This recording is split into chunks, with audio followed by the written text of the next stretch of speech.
Virgin Maid fulfills a dying mob boss's last wish, but when she turns on the lights, she discovers something terrible. Let me know what you thought of this story by giving it a rating from 0 to 10, and tell me which city you're watching from. I really want to know if you liked my story and get to know you better, so please subscribe to my channel to support my work. I'm counting on your help. The rain beat hard against the windows of the Hollywood Hills mansion when Amelia first set foot in the house that seemed to belong to another world. It was a cold, grey day in July, and she clutched her only suitcase with trembling hands, feeling the weight of the other staff's gazes as they sized her up from head to toe. She came from East Los Angeles, where houses were crammed together and luxury was a distant, almost unreal concept. The opportunity to work as a maid in that mansion had come through an acquaintance of her grandmother, who had passed away just 3 months prior, and Amelia accepted without hesitation, desperate for any kind of new start that would get her out of the cheap boarding house where she could barely afford the rent. The journey there had taken almost 3 hours by bus, crossing the city from one end to the other. Through the fogged-up window, Amelia had watched the gradual transformation of the urban landscape, from the narrow, chaotic streets of her neighborhood to the wide, tree-lined avenues of the exclusive district.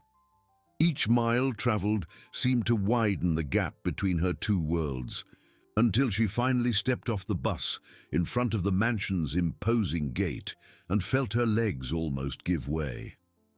The head housekeeper, Mrs. Eleanor, a woman with graying hair and cautious eyes, received her with a cold formality, making it clear from the start that trust was something that had to be earned drop by drop. Vincent Costello first appeared late that afternoon, while she was still getting to know the house's endless rooms. He emerged like an imposing shadow in the hallway, wearing a flawless suit that cost more than she would earn in an entire year. His salt and pepper hair contrasted with his still youthful face, giving him the look of a seasoned wolf, and when his dark eyes met hers, Amelia felt a shiver run down her spine. There was something in that gaze that went beyond the simple observation of a boss examining a new employee. It was a disturbing intensity, as if he could see through all the masks she tried to maintain. He said nothing in that first encounter, just a slight nod of his head in a silent greeting before continuing on his way. But Amelia felt his eyes on her for long seconds after he turned the corner, and her heart pounded irregularly for reasons she couldn't name. Mrs. Eleanor approached quickly, her voice low but urgent. "Keep your eyes down when the mister passes. Don't get noticed, it's safer that way." The words carried a warning that Amelia didn't fully understand yet, but which made her tremble almost imperceptibly. In the following months, Amelia established a meticulous routine. She woke before dawn, handled the cleaning of the main areas, prepared meals she rarely saw Vincent touch, and kept herself invisible whenever possible. She quickly learned that the mansion held secrets she shouldn't question. Men in suits visited the house at odd hours. Conversations were abruptly cut short when she entered rooms, and there was a constant tension in the air that suggested dangers she preferred not to know. The other staff members discreetly warned her to keep her head down and her mouth shut, and Amelia obeyed, cultivating an invisible posture that kept her safe. The nights were particularly revealing. Amelia slept in a small room on the staff floor and was often awakened by sounds from the floor below, raised voices in heated arguments, the clinking of glasses, occasionally a muffled shout that made her shrink under the covers. In the morning, she would find evidence of the nocturnal meetings, ashtrays full of expensive cigar butts, abandoned glasses with traces of aged whiskey, and a residual atmosphere of tension that took hours to dissipate completely. She learned to clean everything without questions, moving like a silent ghost who existed only to maintain order on the surface while chaos boiled underneath. But Vincent noticed her. She felt his eyes on her as she arranged the library, sensed his silent presence when she organized his personal belongings, and caught the way he paused his phone calls when she passed in the hall. There was an attention in those looks that left her simultaneously uneasy and strangely touched. Gradually, they began to exchange words beyond the strictly necessary. He asked about her life, showed genuine interest in her opinions on books he saw her browsing during her breaks, commented on the delicacy with which she cared for his things. Amelia found herself waiting for these moments, anticipating the sound of his footsteps, feeling something bloom inside her that shouldn't exist between a maid and her boss. One particular afternoon marked a subtle but significant shift in their interactions. Amelia was in the library, organizing old volumes on a high shelf, when she lost her balance and nearly fell. Vincent appeared out of nowhere, catching her by the arms before she could fall, his touch firm but surprisingly gentle. For a moment, frozen in time, they remained like that, her leaning against his chest, feeling the warmth of his body through his thin shirt, him with his hands on her waist in a gesture that was part rescue and part something more complex. When they finally separated, both were breathless, and the look they exchanged carried a mutual recognition of something dangerous growing between them. "You need to be more careful," Vincent said, his voice hoarse in a way that had nothing to do with paternal concern. "Thank you, Mr. Costello," Amelia replied, lowering her eyes but not before catching the intensity with which he watched her. After that day, the tension between them became almost palpable, charging the air whenever they were in the same room. The change in Vincent began subtly. Amelia noticed he was paler, that his hands trembled slightly when holding documents, that there were moments he leaned against the walls as if needing support. She watched everything in silence, worried but not daring to ask, until that April afternoon when she unexpectedly entered his office and found him hunched over the desk, clearly nauseated. He raised his eyes to her with an expression of vulnerability he had never shown before, and in that moment, something irrevocably changed between them. "Get out," he said, but the word came out weak, unconvincing. Amelia, defying all her instincts of obedience, closed the door behind her and approached. "You need help," she said softly, and before he could protest, she was by his side, offering a damp cloth she had taken from her pocket. Vincent looked at her with a mixture of surprise and something that might have been gratitude, and for the first time, he allowed someone to see him completely stripped of the armor he always wore. That was when he began to talk. Not immediately about the illness, but about his life, his choices, the empire he had built through means the law condemned. Vincent told her about the Italian family that came to America seeking opportunities and ended up finding power in the shadows, about how he inherited not just wealth, but also responsibilities that stained his soul. He spoke of decades of loneliness, disguised as power, of empty relationships based on fear or interest, and the growing sense that he had built a castle on quicksand that was about to collapse.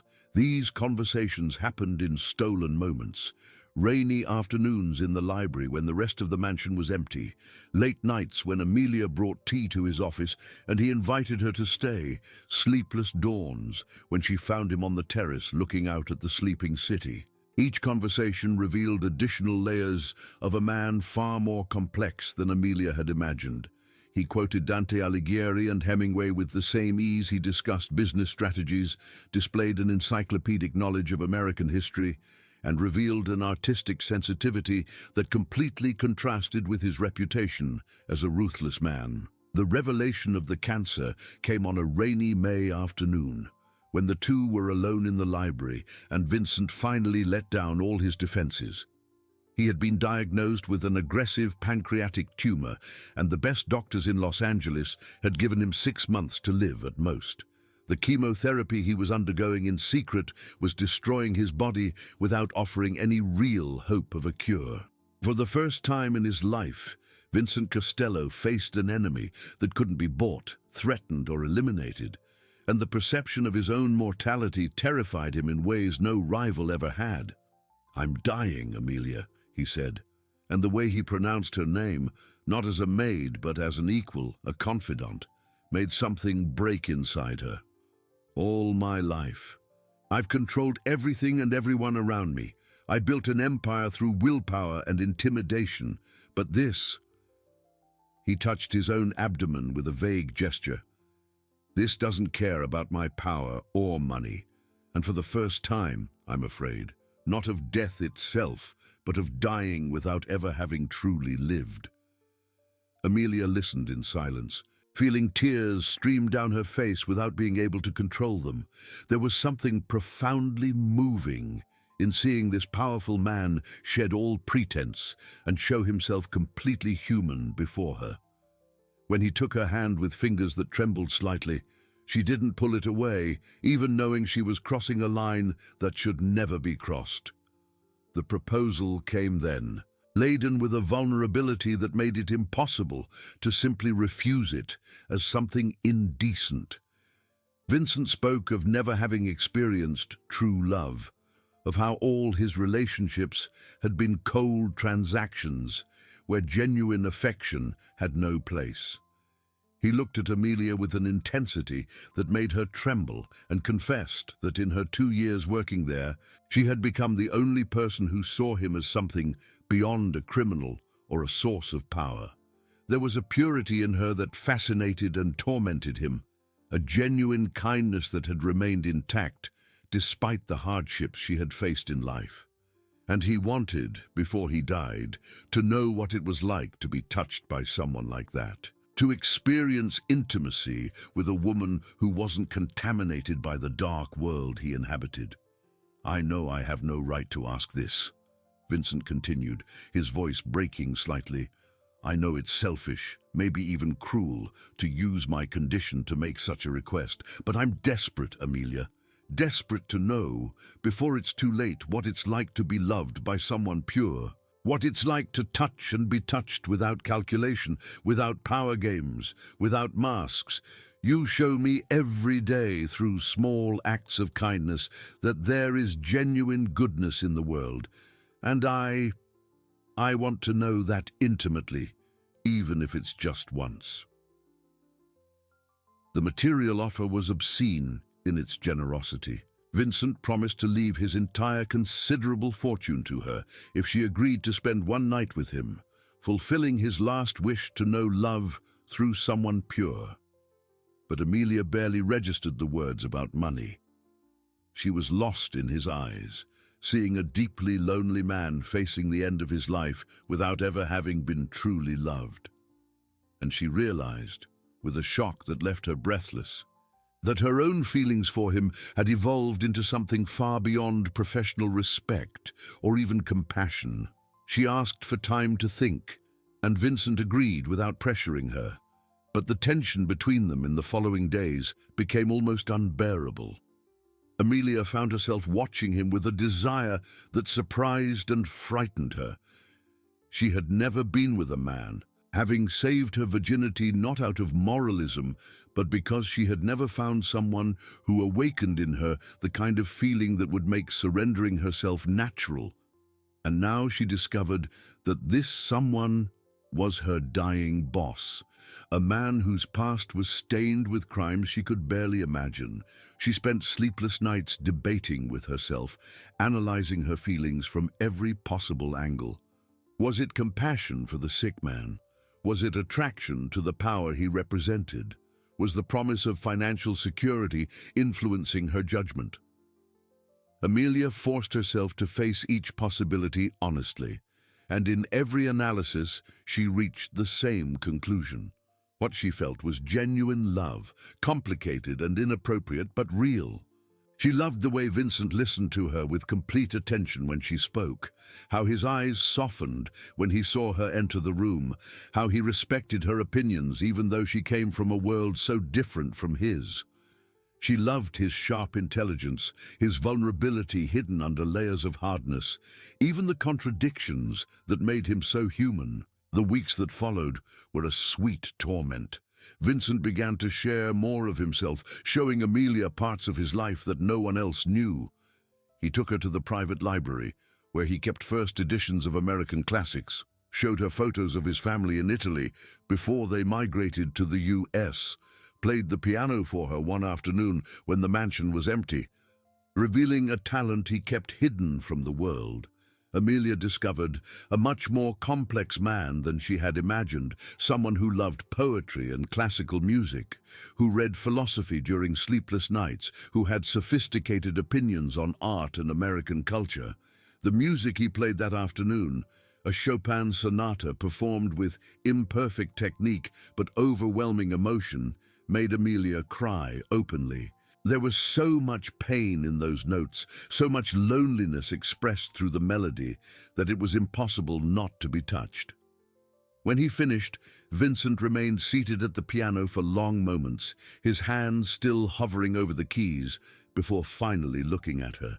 "My mother tried to teach me to play when I was a child," he said softly. "She used to say that music fed the soul. But my father ridiculed it, said that real men didn't waste time with art. After she died, I stopped playing for decades. I only recently came back to it, when I realized I had wasted a whole life trying to prove something to a man who never truly loved me." But she also saw the dark side. She witnessed phone calls where he gave orders that made her blood run cold, observed the coldness with which he handled threats from rivals, caught snippets of stories about violence and intimidation that were part of his world. The contradiction tortured her. How could she be attracted to someone capable of such cruelty? How could she desire a man whose hands were stained with blood? One night she accidentally overheard a particularly disturbing phone conversation. Vincent was talking about solving a problem in a way that made it clear that violence was being ordered. The coldness in his voice, the casual way he discussed what would clearly be a brutal act, made Amelia recoil in horror. She spent hours in her room questioning her sanity for considering getting involved with such a man. How could she love someone like that? But then she remembered the vulnerability he had shown, the tears she had seen in his eyes when he spoke of dying alone, and she understood that people were made of light and shadow, and that Vincent carried more darkness than most, precisely because he had never known enough light. The answer came one night when she found Vincent alone on the terrace, looking at the lights of Los Angeles with an expression of deep melancholy. He was visibly weakened by his latest chemotherapy session, and when she approached, he didn't try to hide his vulnerability. Amelia sat beside him, and for the first time, deliberately touched him, placing her hand on his. The contact made them both tremble simultaneously, and when Vincent intertwined his fingers with hers, she knew her decision was already made. "I'm scared," Vincent whispered, his voice almost lost in the night wind. "Not of death, but of disappearing without having left anything good in this world. I've spent decades building power, accumulating wealth, spreading fear, but what does it matter in the end? When I'm gone, who will miss me for reasons other than fear or financial interest? Who will remember me with genuine affection?" Amelia squeezed his hand tighter. "I will," she said, surprised by the certainty in her own voice. "I will remember you, Vincent. Not the man others see, but the man you've shown me you are, and maybe there's still time for you to become the man you want to be remembered as." She accepted his proposal one June morning, when the sun finally broke through the clouds after days of rain. She told him she would do it not for the money, but because she had discovered feelings for him that she could no longer deny, and because she wanted to give him something no one else could offer. Genuine love in the months he had left. Vincent looked at her with an intensity that left her breathless, and for the first time she saw tears in the eyes of the man who had always seemed made of stone. "Are you sure?" he asked, his voice trembling. "Amelia, I need you to fully understand what you're agreeing to. It's not just one night. It's getting involved with a man whose entire life has been dedicated to darkness. It's accepting that you might be judged, criticized, even threatened by association with me. You're young. You have your whole life ahead of you. I don't want to be the regret that consumes you in the years to come." Amelia touched his face gently, forcing him to maintain eye contact. "I'm sure," she said. "For the first time in my life, I'm absolutely sure of something. And if there are judgments, I'll face them. If there's criticism, I'll endure it. Because what I feel for you is real, Vincent, and I won't deny it for fear of what others might think." The preparation was careful and respectful. Vincent insisted she take time to be absolutely sure of her decision, but Amelia didn't waver. They set the night for a Saturday, when the mansion would be empty except for the two of them. During the days leading up to it, the sexual tension between them grew almost palpably. Glances lingered longer than appropriate. Accidental touches left trails of fire on their skin. Casual conversations carried subtexts heavy with promise and desire. When the night finally arrived, Amelia prepared herself with a care she had never shown before. She had taken a long bath, chosen a simple but feminine outfit, and let down the curly hair she always kept tied up. When she went down to the master bedroom where Vincent was waiting, her heart was beating so hard she feared he could hear it. He received her with a reverence that surprised her. Looking at her as if she were something precious and fragile, he was afraid to break. The room was prepared with a sensitivity she hadn't expected. Candles softly lit the room, classical music played quietly in the background, and there were fresh roses in a vase on the dresser. Vincent approached slowly, giving her every opportunity to retreat if she changed her mind, but Amelia stood her ground. When he finally touched her, his hands were visibly trembling, and she realized he was as nervous as she was, maybe even more so. "You're beautiful," he whispered, caressing her face with fingers that barely dared to make contact. "Not just physically, although you are, but there's a light in you, Amelia, a fundamental goodness that illuminates everything around you, and I'm just a broken man trying to feel a little of that light before it goes out completely." Amelia kissed him in response, pouring into that kiss all the feelings that words couldn't express. What happened that night was far beyond what either of them had imagined. Vincent touched her with a gentleness that completely contrasted with his reputation as a ruthless man, exploring her virgin body with the patience of someone who knows he is receiving a priceless gift. Amelia discovered sensations she didn't even know existed, surrendering herself completely and without reservation, guided as much by desire as by a love she finally admitted to herself. The initial pain of penetration was quickly replaced by intense pleasure, and when they finally joined completely, both felt something transform on a fundamental level. But it was afterwards, when she turned on the lights as he had asked, that Amelia witnessed something that shocked her profoundly.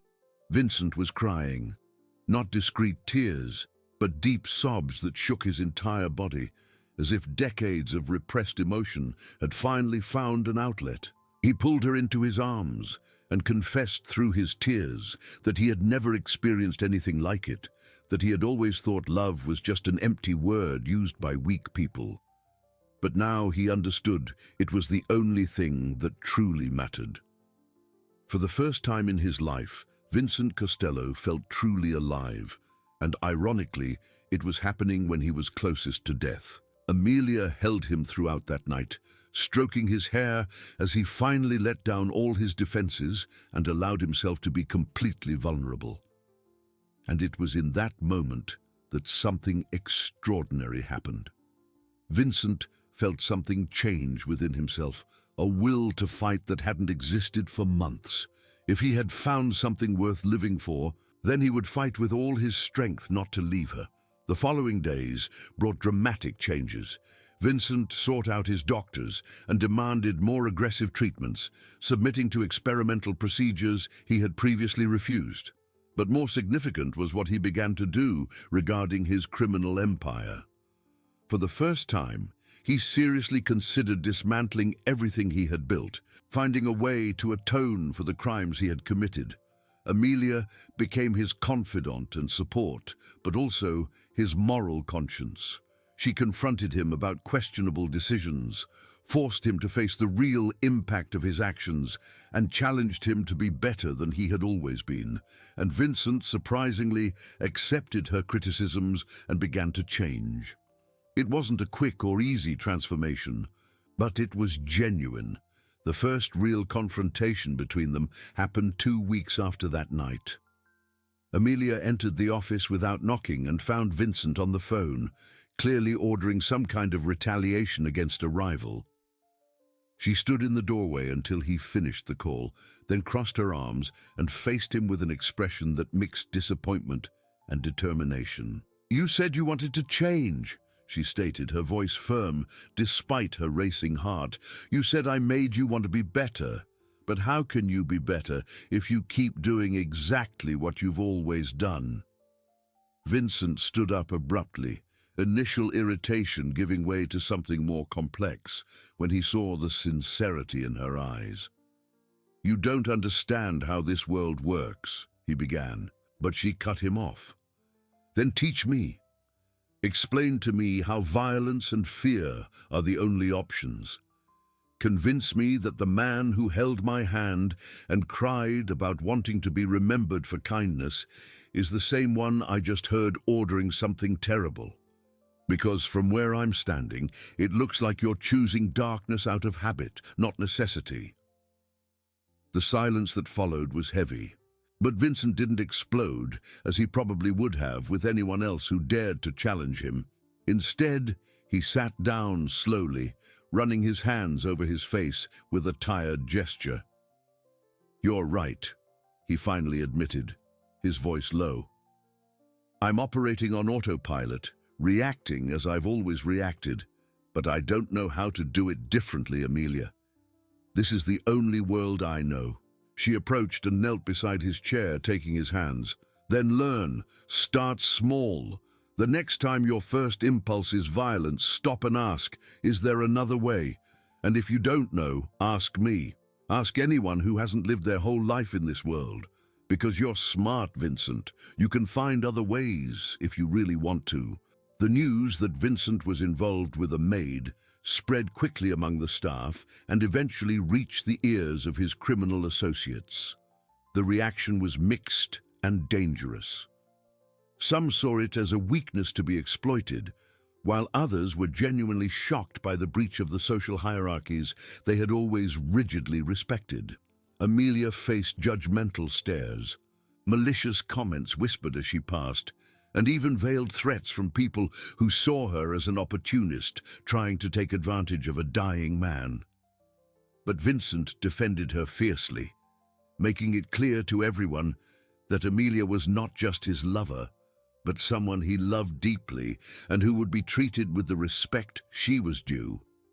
For the first time in decades, he allowed emotions to guide his decisions instead of cold, calculated logic, and this scared and confused those accustomed to his relentless nature. The greatest threat came from Marcus Thorne, a longtime rival who controlled operations in Las Vegas and had always coveted Vincent's territory in Los Angeles. Seeing an opportunity in Vincent's apparent distraction and vulnerability, Marcus began to make aggressive moves, testing the boundaries and preparing for a power grab. His men showed up at the mansion one night, not to attack directly, but to make it clear they knew about Amelia and that she could be used against Vincent if necessary. The terror Amelia felt that night, hidden in her room while Vincent dealt with the intruders, was unlike any fear she had ever experienced. She feared not only for her own life, but for Vincent's, for the possibility of losing him just when she had found something precious. And it was in that moment that she fully understood the world she had entered by getting involved with him. It wasn't just a matter of social differences or moral judgment about his past. She was in literal danger for loving him. Vincent, in turn, realized that he had put Amelia at risk in ways he never should have allowed. Guilt consumed him, and he seriously considered sending her away for her safety, sending her off with enough money to start over far from him and all the danger he represented. But Amelia refused flatly. She told him with a firmness he had never seen in her before that she was not a child to be protected against her will, and that if he truly loved her, he needed to trust that she was strong enough to face the challenges that came. The argument they had that night was intense and revealing. Amelia confronted Vincent about his tendency to make decisions for her, to treat her as something fragile that needed to be preserved instead of an equal partner. And Vincent had to face his own internalized prejudices, recognizing that even though he loved her genuinely, he still struggled with the tendency to see her through the lens of class and power that had always governed his worldview. The resolution came through mutual compromise. Vincent began to teach Amelia about his world, not to corrupt her purity, but to arm her with knowledge that would keep her safe. He showed her how to identify dangers, how to protect herself, how to navigate the political complexities of his empire, and Amelia, in turn, proved to be far more capable than he had imagined. Her natural intelligence, combined with the resilience developed through years of hardship, made her a quick and perceptive student. But the biggest challenge was yet to come. The crime family to which Vincent belonged had strict rules about loyalty and succession. With his health deteriorating, there was intense pressure for him to name a successor from within the organization, someone who would keep the empire running as it always had. The idea of simply dismantling everything he had built was seen as betrayal, and there were those willing to use violence to prevent it. It was in this tense context that Vincent made the most radical decision of his life. He called a meeting with the main leaders of his organization and announced his intention to withdraw completely from the criminal world. He revealed that he was sick, that he had found reasons to want to live differently, and that he would spend the following months transferring legitimate operations to legal administration while completely cutting off illegal businesses. The reaction was explosive. Amelia was present at that meeting, insisting on staying by Vincent's side despite the risks. She saw dangerous men openly discuss killing him before he could dismantle what generations had built. She witnessed direct threats being made, and for the first time, she truly understood the depth of the world in which Vincent lived. But she also saw his courage as he faced them all without backing down, making it clear that his decision was final and that any attempt to stop him would be met with full force. One of the men, Richard Price, the oldest and most respected among the leaders, stood up slowly. His face was marked with scars from decades in the criminal underworld, and when he spoke, everyone listened. "Vincent, you built all this with blood and sweat. Generations of your family sacrificed to get where we are, and now you're going to throw it all away for a woman?" He looked at Amelia with ill-disguised contempt. "A maid who's probably only interested in your money? You're letting your dick do the thinking and destroying decades of work." Vincent stood up with a speed that belied his physical weakness, his voice as sharp as steel. "Choose your next words very carefully, Richard. Amelia is worth more than all of us in this room combined, and I will not tolerate disrespect.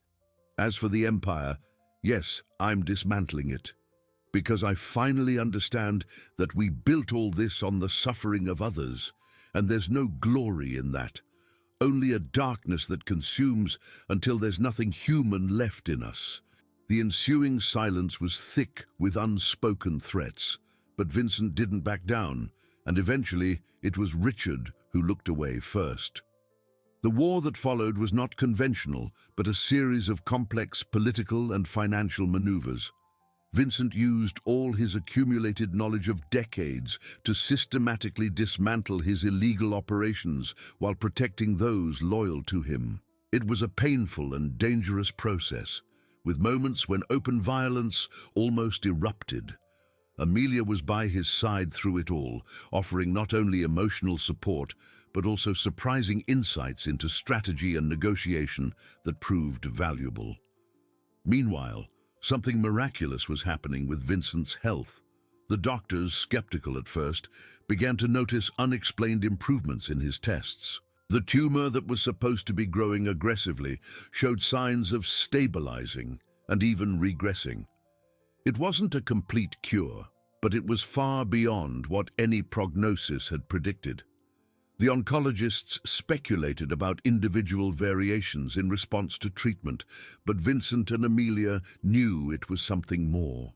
It was the will to live fueled by the love they shared, a determination not to let the disease win when he had finally found reasons to continue.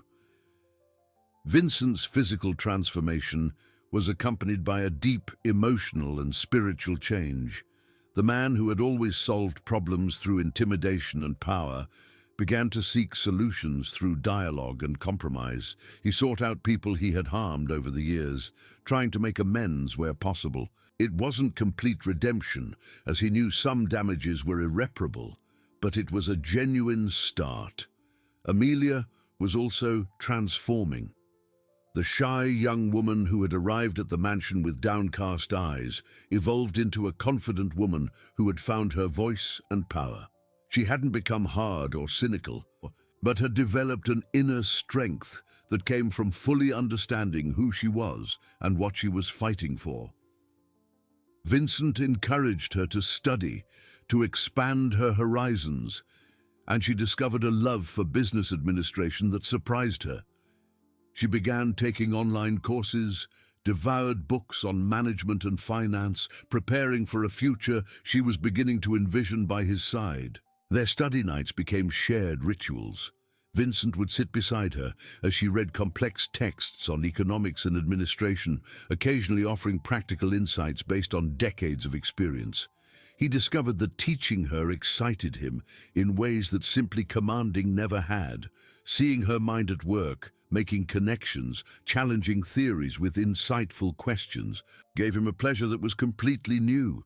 And Amelia, in turn, absorbed not only technical knowledge, but also deeper wisdom about human nature and power dynamics that only experience could teach. The resistance within the criminal organization finally broke when Vincent executed his boldest move. He made a deal with federal authorities, offering information on money laundering operations in exchange for partial immunity and protection for those who wanted to leave the criminal world. The offer was controversial and risky, but Vincent presented it not as a betrayal, but as an opportunity for collective redemption. Surprisingly, many accepted, tired of decades of violence and constant fear. Marcus Thorne, the rival who had seen weakness where there was only change, made his last attempt to destroy Vincent through a direct attack.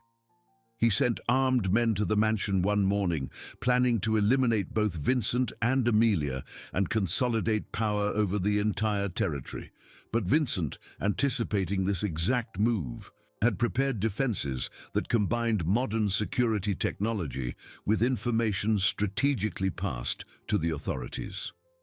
When the attackers arrived, they found not a vulnerable mansion, but a carefully laid trap. They were captured without a shot being fired, and Marcus was finally brought to justice for crimes he had been evading for decades. The victory left Vincent exhausted but triumphant. For the first time, he had resolved a conflict without resorting to violence, proving to himself that he had truly changed.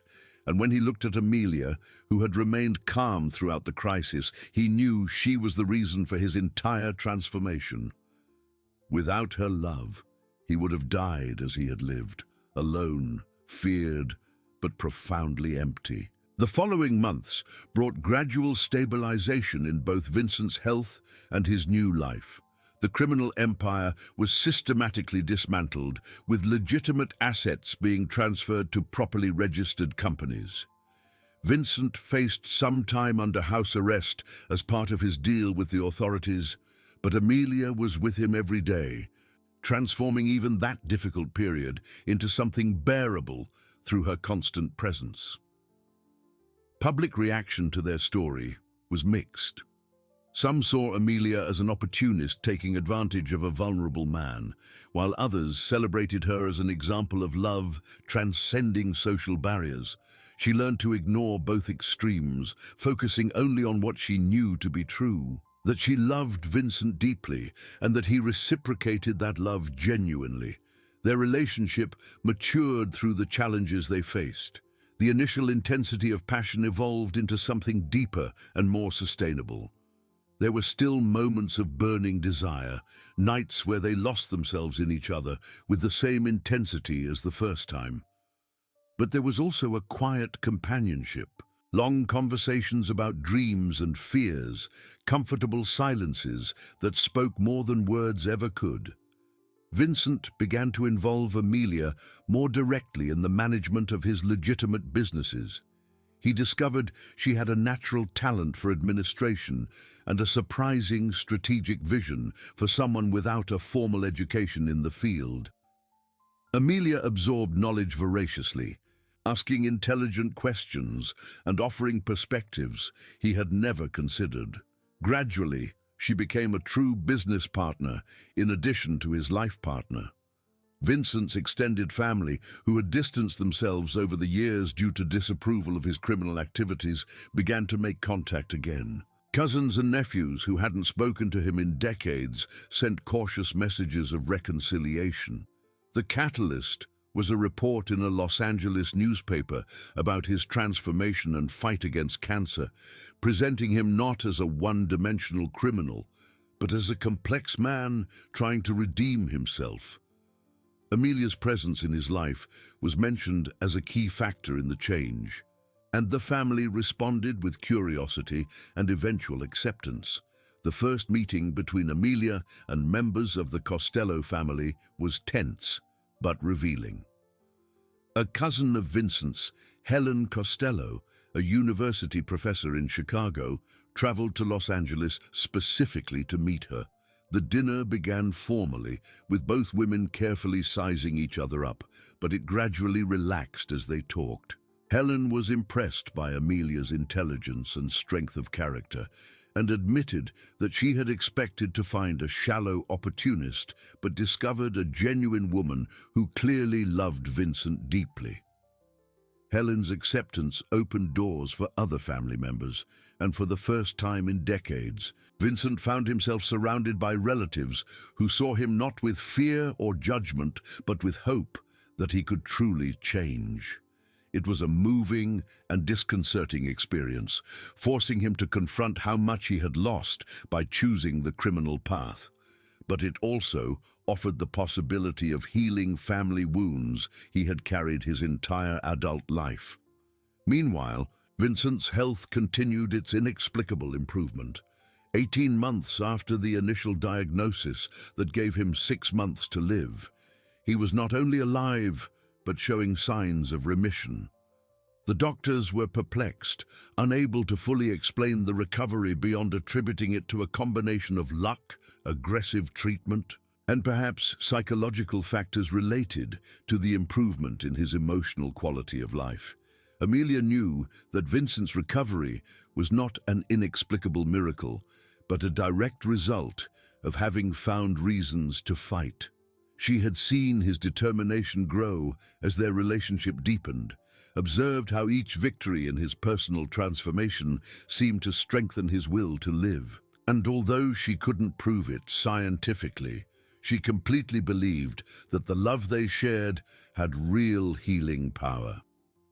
The marriage proposal came on an ordinary Sunday, with no pomp or elaborate planning. They were simply sitting in the mansion's garden, enjoying the October sun, when Vincent took Amelia's hand and said he wanted to spend the rest of his life, whether long or short, officially united with her. He had no ring prepared, nor a rehearsed speech, just absolute sincerity and a love that shone in his eyes. Amelia responded through tears of happiness, and they hugged, knowing they had found something rare and precious.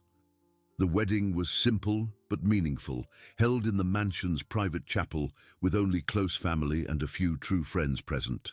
Amelia wore an elegant but discreet dress, refusing an extravagance that didn't match her nature. Vincent was visibly emotional throughout the ceremony, his hands trembling slightly as he placed the ring on her finger. When they exchanged vows, they had written themselves.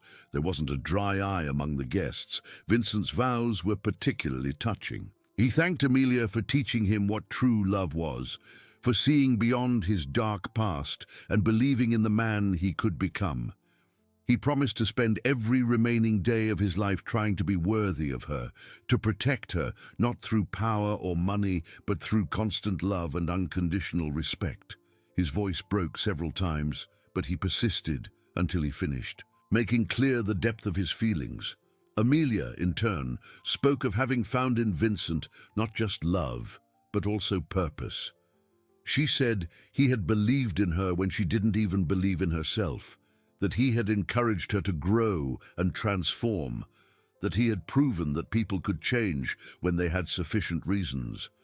She promised to be by his side through any challenge, to be his partner in every way, and to never let him forget the good man she had discovered he was capable of becoming. The honeymoon was unexpected. Vincent surprised Amelia with a trip to a coastal village in Big Sur, far from everything they knew. They spent 2 weeks in a simple seaside inn, walking barefoot on the sand, swimming in cool waters, talking for hours under the stars. It was a period of pure peace, where they could simply exist as a couple in love, without the weight of the past or worries about the future. It was during those 2 weeks that Amelia realized she was pregnant. The symptoms had started subtly weeks before, but she had attributed them to stress and the changes in her life. When she finally took a test from a local pharmacy, the positive result left her simultaneously terrified and ecstatic. They hadn't planned to have children so soon, especially with Vincent's health still uncertain. But now that it was a reality, she discovered she desperately wanted this baby. Telling Vincent was one of the most intense moments of her life.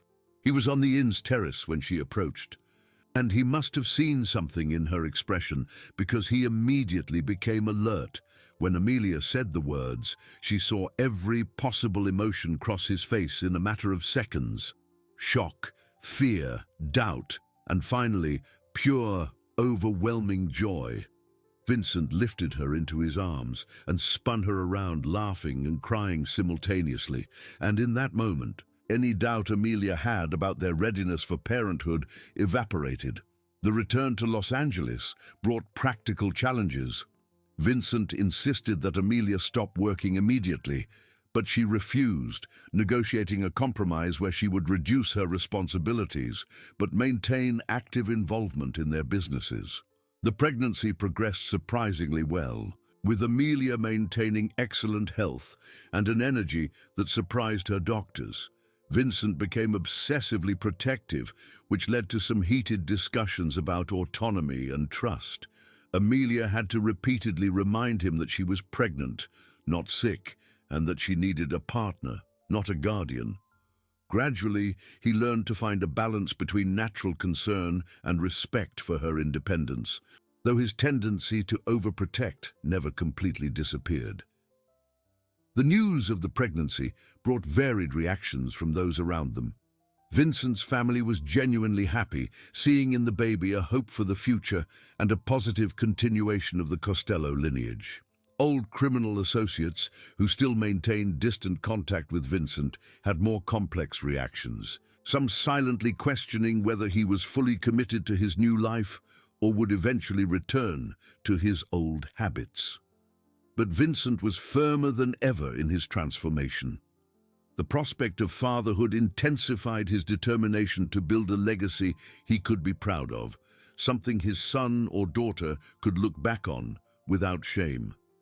He stepped up his efforts to undo the damage of his past, making anonymous donations to communities affected by his previous activities, supporting recovery programs for addicts harmed by the drug trade he had once controlled.